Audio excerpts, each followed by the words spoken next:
Tunamshukuru Mungu. Maandalizi yetu yanaenda vizuri kabisa.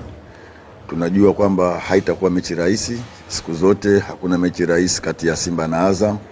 Ni mechi ya dabi, kwa hiyo tunayochukulia mechi hiyo kwa umuhimu mkubwa sana.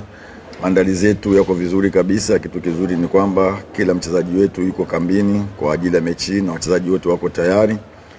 Tunajua Azam wana timu nzuri sana na wana mwalimu mzuri, kwa hiyo haitakuwa mechi rahisi. Yote tunayafahamu, pamoja na ubora wao, uzuri wao na uwekezaji wao kwenye timu yao.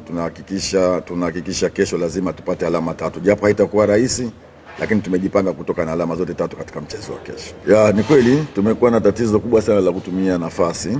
Ukiangalia game zetu za nyuma tumetengeneza nafasi nyingi sana, lakini tumekuwa kuzitumia imekuwa ni shida. Hata mechi iliyopita tumepata matokeo, lakini tumetengeneza nafasi nyingi sana. Kama tungeweza kuzitumia tungeweza kupata matokeo zaidi ya haya. Tumekuwa tukilifanyia kazi sana kwenye swala hilo kwenye uwanja wa mazoezi, kuhakikisha nafasi tunazozipata lazima tuzigeuze kuwa magoli. Kwa hiyo tutahakikisha kesho nafasi tunazozipata tuweze kuzigeuza kuwa magoli na kuweza kupata alama 3 katika